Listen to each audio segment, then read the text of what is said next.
relasyon sa Diyos, wala kang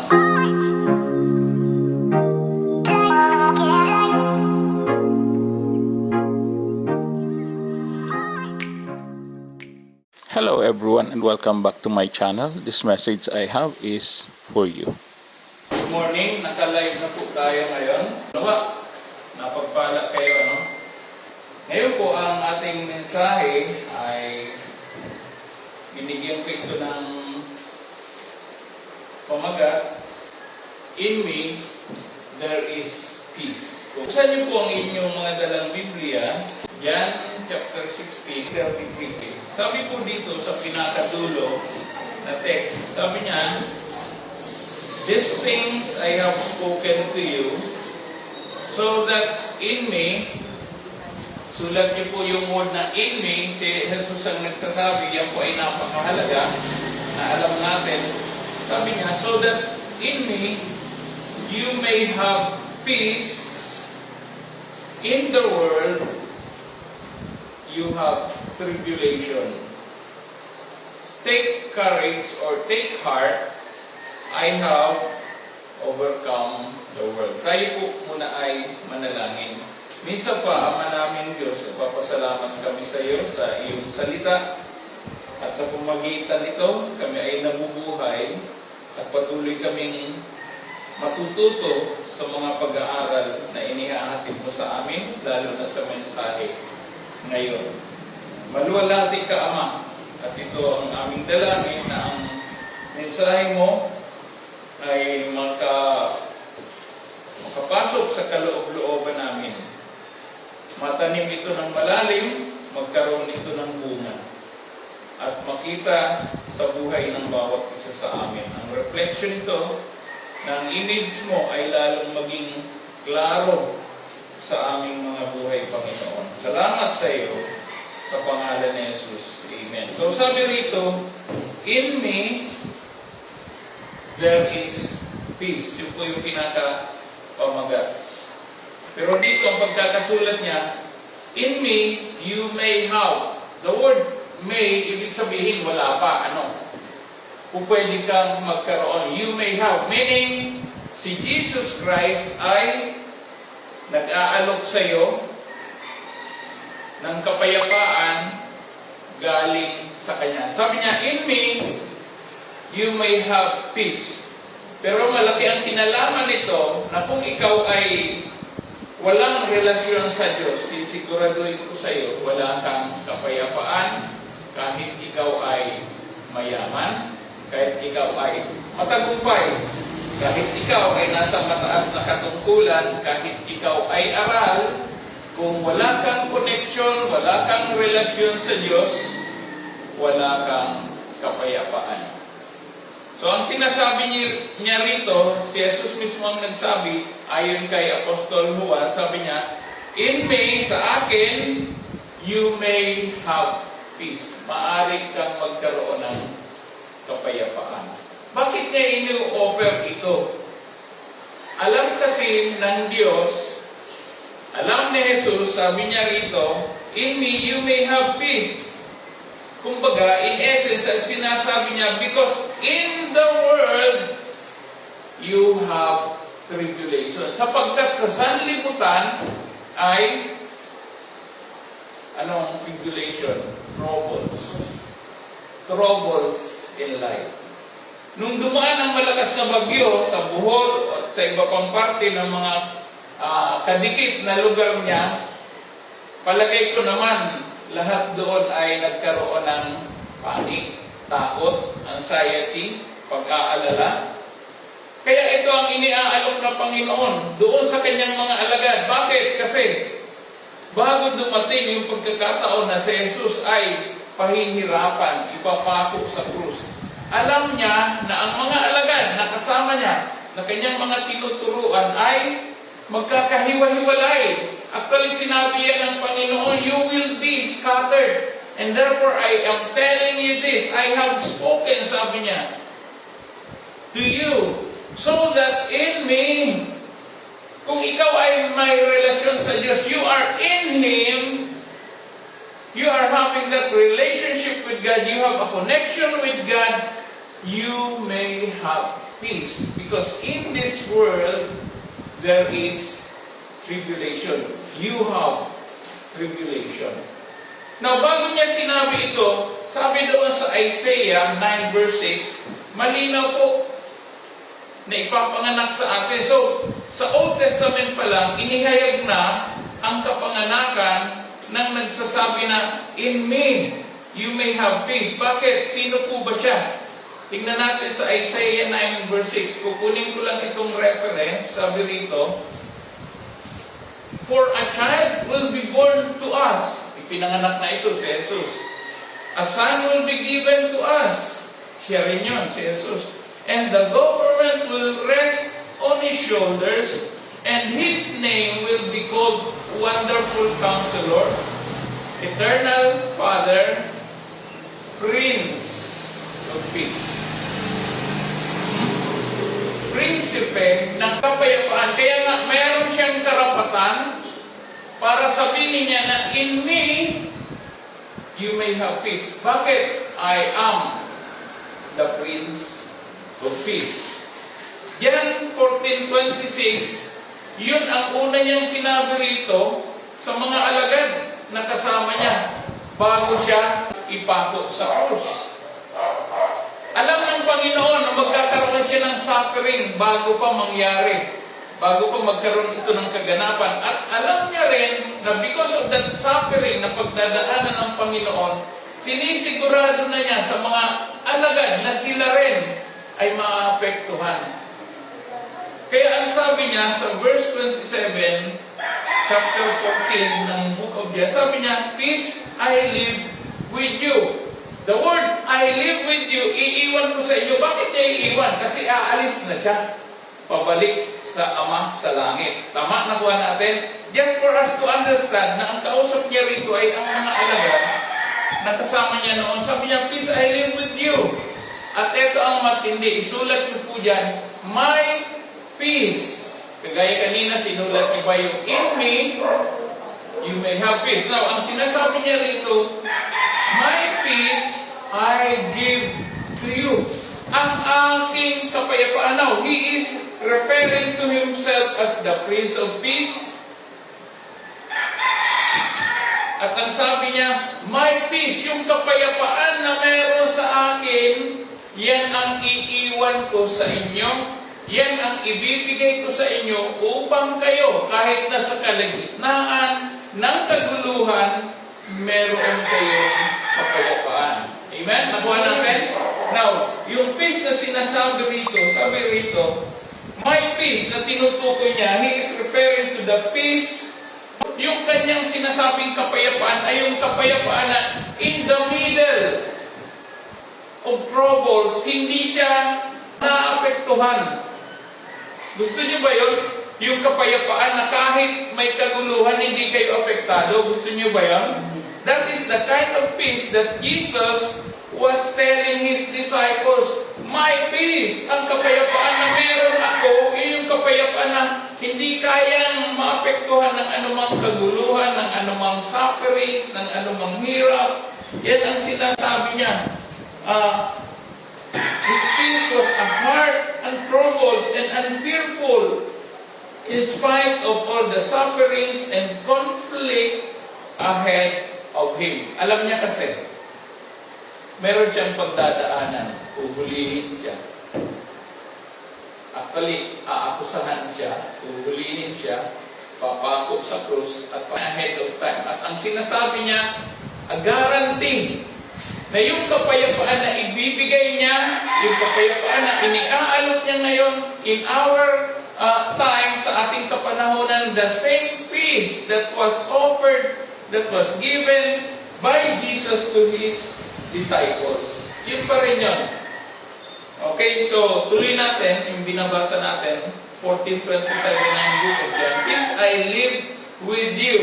So this is an assurance na yung kapayapaan na yun ay iiwan niya sa atin. Iiwan niya. Hindi niya ibibigay, tas kukunin ulit. Iiwan niya sa atin. Sabi niya, peace I live with you, my peace I give to you. Now, Binigyan niya ito ng comparison. Sabi niya gano'n, not as the world gives, do I give to you. Hindi ito kagaya ng kapayapaan na iniaalok ng sanglibutan. Bakit po? Ano ang kapayapaan na iniaalok ng sanglibutan? Ang iniaalok ng sanglibutan ng kapayapaan ay pansamantala at solusyon sa trouble na merong kinakaharap ang tao. Kaya ang sabi ng Panginoon, my peace, ito ang kunin nyo, ito ang tanggapin nyo. Now, tingnan natin yung word na sinabi niya dito. Peace I live with you, iiwanan ko sa inyo. My peace I give to you. Pag sinabing give, someone must be receiving what he is giving. Amen? Pagka may ibinibigay, merong tumatanggap. Ang problem, kung hindi mo tinatanggap, yung iniaalok ni Jesus. Amen? Inalok niya, hindi mo naman tinanggap. May problema ka. Wala kayong kapayapaan na iniaalok ng Panginoon. So, anong gagawin natin? Ang ating bahagi ay tanggapin ang iniaalok ng Panginoon. For us to have that kind of peace. Kasi, bakit po? Si Jesus lang ang pwedeng mag-alok sa iyo ng kapayapaan na hindi kayang tinagin ng anumang circumstances sa buhay mo. Naalala nyo, paulit-ulit kong tinuturo sa inyo, na kapag wala kang kapayapaan, nakakapag-desisyon ka ng taliwas sa gusto ng Diyos. Bakit? Pag wala kang kapayapaan, the opposite of hindi ka peaceful, anxious, worried. So, the opposite of peace is being worried about something. At ayaw ng Diyos yun. Diba? Naalala niyo, binanggit ko doon sa GC natin, ang pag-aalala ay nakakapangit. Tingnan niyo nga katabi niyo kung nag-aalala. Di mo ba? Alam niyo, ba't malakas ang loob ko na tumawa at sabihin ito? Kasi, natutunan ko na magsanay, na maging payapa. Alam ko may problema, hindi mo kailangan paalalahanan na may problema tayo. Alam ko yun, ang kaibahan lang, payapa ako at hindi ko naman huwag kang maingay, nagdadasal ako, hindi ko kailangan sabihin niya. And I'm praying, alam ko yun.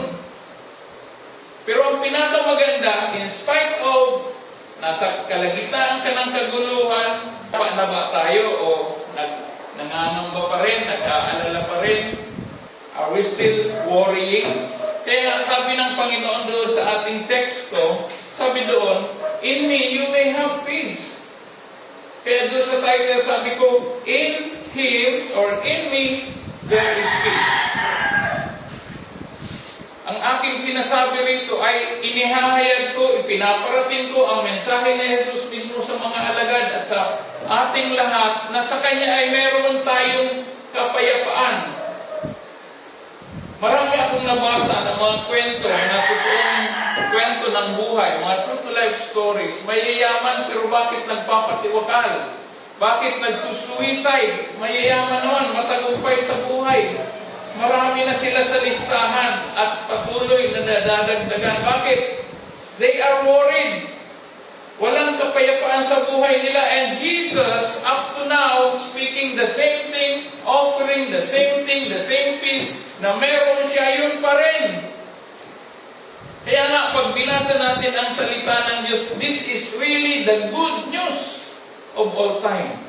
Pero kapag meron kang relasyon sa Diyos, definitely kahit yung buhay ng mga kasama mo sa bahay, apektado sila ng kapayapaan na meron sa iyo. Amen? Ang sinasabi ni Jesus dito, nasa gitna ka ng magulong sitwasyon, magulong mundo, pero ang isip mo payapa. Yung payapa ka, hindi ka apektado, hindi ka nag-worry, yun yung kapayapaan na iniaalok ng Panginoon. Kaya sabi ko, bakit marami pa rin mga tao ayaw pa rin tanggapin ang Panginoon? Ibinigay na nga sa Kanya sa atin For a son to us is given. Sino yun? Si Jesus, ibinigay na sa atin. Marami hindi alam yan. So up to now, yun pa rin ang kanilang buhay magulo. E di lalo na, Eh kung yun nga na mga may kaya, yun nga mga matagumpay, hindi payapa ang buhay, ano pa yung mga taong sawi? Ano pa yung mga taong bigo? Ano pa yung mga tao na walang kabuhayan? Ano pa yung mga tao na walang inaasahan? Tandaan po natin, every time we expect of something outside of God, it will only give us disappointment. Tandaan po natin yan. Sulat niyo po. Expectation outside of God will only give us disappointment. Pagkabigo. Ano pa? Pain. Lahat nag-umpisa sa pain. Pagkabigo. Pain. Sakit. Ano pa? Worried. Bakit? When we put our expectation outside of God, hindi tayo magiging payapa. Bakit? Walang katiyakan. Kahit pa sa asawa mo, kahit pa sa magulang mo, kahit pa sa kapatid mo, kahit pa sa kanino mang tao na may mataas na posisyon, kahit pa sa Pangulo.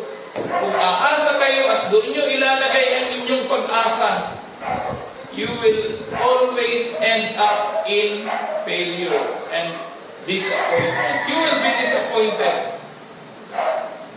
Sa akin, pwede kayong ma-disappoint. Bakit? Sabi ni Pastor, tapos hindi nangyari. Hindi ko hawak ang buhay ko. Tandaan niyo po yan. Amen? Walang tao na may hawak sa kanyang sarili at pwedeng i-guarantee ang kanyang sinasabi. Pwede kong sabihin, pupuntahan kita. Sige, pangako yan. Nagkasakit. Eh di hindi nakapunta yung nangako. Bigo kayo, nasaktan kayo, you will be disappointed. Kaya nga, ang Panginoon dito sa kanyang iniaalok, napakagandang opportunity ito sa bawat isa. If you are suffering from trouble, from pain, disappointment, change the way you think. Magbago tayo ng ating kaisipan. Ano kaya itry ko ang Jesus na iniaalok na yan? Ano kaya kung itry ko ang kapayapaan na iniaalok ng Diyos? Definitely, I will tell you, you will never go wrong. Pag ang Panginoon ang tinanggap nyo, hindi lamang bilang Panginoon tagapagligtas, kung yung kapayapaan na iniaalok niya ay inyong tatanggapin. Because Jesus, sabi niya sa mga alagad, peace I give to you. So you have to receive it. Whatever Jesus offers you to give you, receive it. And be thankful for it. Tinitiyak ko po sa inyo, kayo ay mapagpapala paggaling sa Panginoon. Amen? That is an assurance. Bakit? Una, gusto kong tandaan, ang Panginoon ay matuwid. Di nagkakamali, di nagkakasala, at ang salita ng Diyos ay flawless, inerrant, walang mistake ang salita ng Diyos. Hindi siya po pwedeng magkamali. And the most important thing, tatandaan niyo po, sulat niyo po, God cannot go against His own word. God cannot go against His own word. Kung ano ang sinabi niya, yun ang magaganap, yun ang mangyayari, yun ang kanyang gagawin. Kaya ang kasunod yan, sasabihin ng Panginoon, believe. You only have to believe. Kasi yun ang kulang sa tao. Sige, sinabi ng Panginoon, narinig, nakita, nabasa. Di naman tinanggap. So wala pa rin. Tama? Kaya tandaan niyo po, ako nagsasalita sa inyo by heart. Hindi para sa akin, kundi para sa inyo sa kapurihan ng Diyos. Ginagawa ko ito. Boldly, matapang kong sinasabi sa inyo. Kahit sino pa ang mag-oppose sa akin. Dahil alam ko rin na merong mag-oppose sa akin. Sino? Si Satanas. Gagawa siya ng paraan para i-oppose ako sa sinasabi ko. At naniniwala ako, kung merong oposisyon, meron naman tayong kakampi. The presence of the Holy Spirit in us, yun ang ating kapayapaan.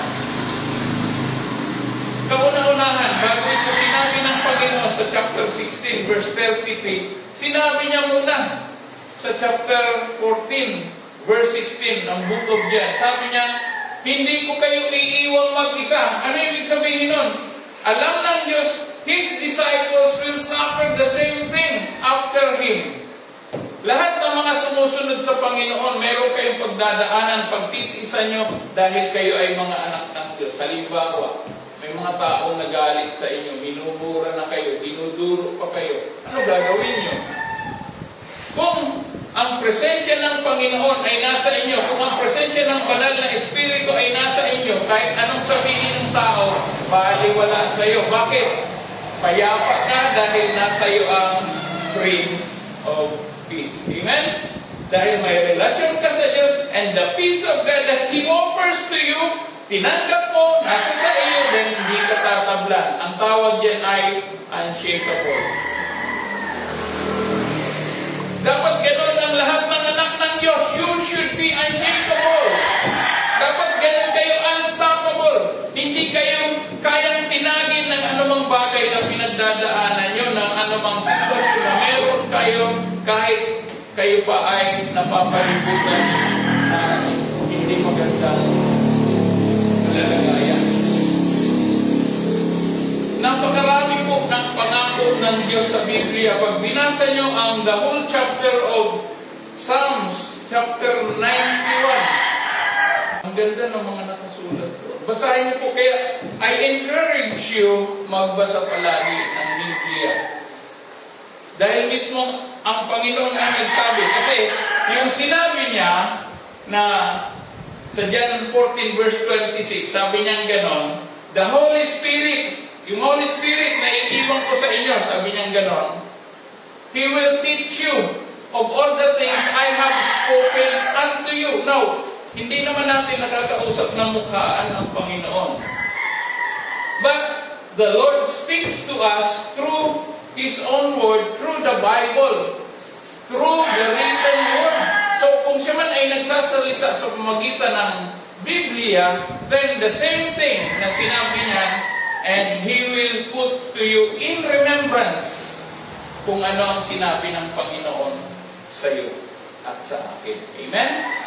At kung ano ang laman ng ating puso, ng ating isip, na nakuha natin sa Diyos, that helps us. That helps us to believe kung ano ang sinabi ng Panginoon. Sabi niya, my peace I give to you. In me, there is peace. Sa akin meron kayong kapayapaan. Balik tayo dyan, 14:27. Peace I live with you, my peace I give to you. Not as the world gives, do I give to you. Napansin niyo, paulit-ulit yung word na give. Sabi niya, my peace I give to you. Not as the world gives, do I give. At ang sumunod, do not let your heart be troubled, not let it be fearful.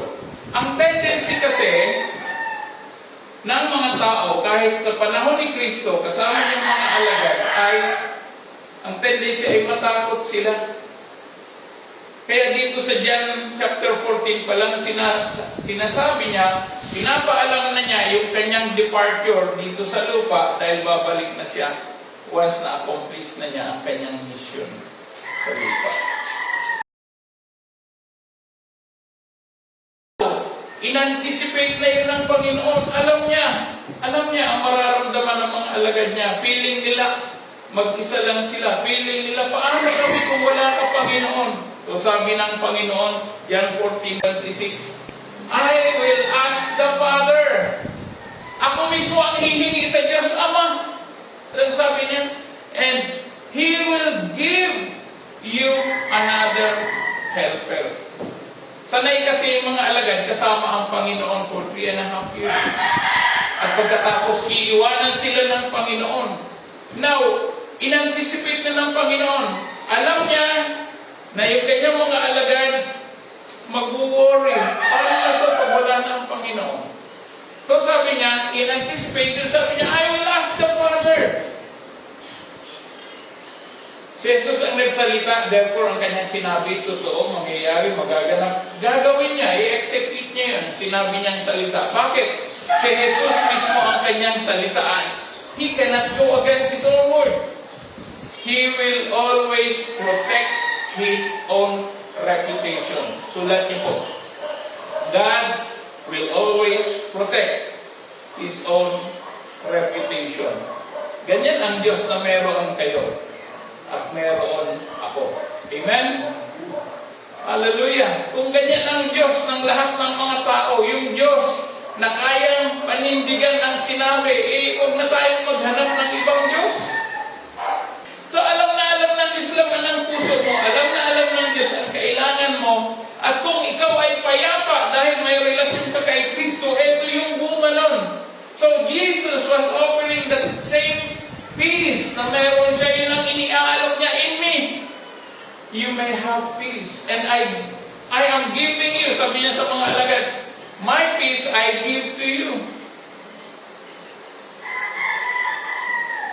At talagang mangyayari yun, magiging payapa ka. Bakit? Yung pananampalataya mo ay gumagawa, buhay, nakikita ng Diyos. At pag yung pananampalataya mo nakita ng Diyos, nalugod sa iyo ang Diyos, ano ang kasunod? Blessing. May hindi kayo alam sa akin. Bago pa dumating ang Disyembre, siguro mga 3 to 4 months, nagpipray ako. Wala akong trabaho, ito lang, di ba? Paano kung walang pumasok dito na income? Iligutom ako. Paano kung walang financial sa iligutom si Pastor? Sabi ko sa Panginoon, Lord, di ko naman Lord, pingin pera. Hindi naman ganun. Lord, bigyan mo akong pera sa Disyembre, ha? Ano sagot ng Panginoon? Kayo na nga sumagot. Ano, hula niyo? Nagbigay, hindi. Dami niyang binigay. Kaya puno yung rep. Overwhelming ang kayang gawin ng Diyos sa iyo pag mayroon kang relasyon. Nung isang araw, may nagpahabol pa. Nagdala na ng bigas, nagdala ng pagkain, nagdala ng wine. Tapos bago umalis, hindi ko pang makalimutan, dumukot. Di naman siya mandurukot dati. Pero dumukot. Lahat ng laman ng pera, binigay sa akin. Ay, ng wallet.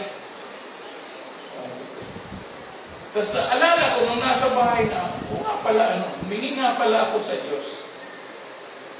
Naalala niyo last time, sabi ko, huwag kayong humingi sa tao. Diba sabi ko, wala tayong instrumento, wala tayong manunugtog. Ayan, may gitara na. Saan tayo humingi? Doon sa Diyos na nagbibigay ng kapayapaan. At payapa tayo, nakikita niya, laman ng puso natin, nakikita niya, nabubuhay tayong payapa. Why? Because we have that relationship with the Lord Jesus Christ. And because of that, yun po yung kaya niyang gawin. Magkakasama po yan eh. Yung banal na espiritu nasa iyo, yung kapayapaan nasa iyo, yung pananampalataya nasa iyo, lahat yan galing sa Panginoon. Nag-focus lang tayo ngayon sa salitang peace or kapayapaan. Bakit? Ito po ang kulang. May faith ka nga, nag-worry ka naman. Para bang, Lord, yung problema ko, sa'yo na lang bibigay ko. May dumating na problema. Lord, akin na lang ulit. Hindi? Worried ka ulit. Amen? Huwag yung solid nyo na sa Panginoon kung gano'n ang ginawa nyo. Solid nyo na. Huwag na. Kasi, alam mo, pag meron kang worry, kung ano-ano masasabi mo, ayun ang kakarinig, hindi pa natutuwa sa'yo. Diba? Saan kayo nakakita ng taong payapa na dikit ang kilay? Tapos, hulog ang mata. Tapos, pagharap sa salamin, ay, ang pangit ko pala. Nagtaka ka pa. Worry ka ng worry. Naalala niyo sa sinabi ko sa group chat, ang pag-aalala ay, ano daw? Nakakapangit. At tandaan nyo, basahin yung mga Pilipos ko doon. Nakakapangit. Ayaw ng Diyos na pumangit tayo. Tama? Sabi ng Panginoon, ganda-ganda ng pagkakagawa ko sa inyo, papapangitin nyo lang, kakaalalayan nyo. Sinabi ko na nga, do not worry, sinabi ko na nga, eto, kapayapaan o, binibigay ko sa iyo, abay, tanggapin mo na. Amen? Gusto nyo rin ba ang kapayapaan na yun? And that is the only peace na ang Diyos lang ang may kakayahang magbigay. Kaya siya talaga, boldly, He is asking you, receive it. Tanggapin mo, binibigay ko yan sa inyo. Free of charge. Walang delivery charge yan. Pag bibili kayo, mag-work. Ano kaya ang mahal? Kaya naman. Ang mahal ng delivery charge. Ang Panginoon nagbibigay na, free of charge pa. Di kayo sisingilin ng Panginoon. Everything that God offers you, lahat ng iniaalok ng Panginoon, those are the best things in store for you. Lahat ng yun ay sa ikabubuti nyo. And God will always will give me the best thing. Yung best. Hindi siya nagbibigay ng isang bagay na kulang. Hindi siya nagbibigay ng bagay na kulang. So once naranasan niyo yan, na-experience mo, oh, ganito pala pa ang kapayapaan galing sa Panginoon. Kaya kong matulog. Despite sa kabila ng mga alalahanin. So would you want to receive Him, your Lord, your Savior, make Him the Lord of your life? We have to decide. We have to decide. You have peace with God. Meron ka ng kapayapaan kay Jesus because you are already justified. Tayo po ay manalangin. Ama namin sa umaga nito, maraming salamat sa iyo. Salamat sa kapayapaan na iniaalok mo sa akin even today. We just want to honor you and bless you, Father God. Napakabuti mo sa amin. Tanggapin mo po ang aming papuri at pagsamba. Sa iyo ito, Panginoon. Sa iyo at sa iyo lang. Walang iba. Ayaw namin makibahagi sa anumang glory na meron na marapat para sa iyo. Kaya tanggapin mo ito. Kasabay nito ang aming papuri, pagluwalhati, pagsamba sa iyo lamang, Ama. Sa pangalan ni Jesus, lahat ay magsabi na Amen. Malakpakan po natin ang Panginoon. Glory to God and Merry Christmas ulit. Maraming salamat po sa inyong panunod at pakikinig. Maligayang Paskong muli.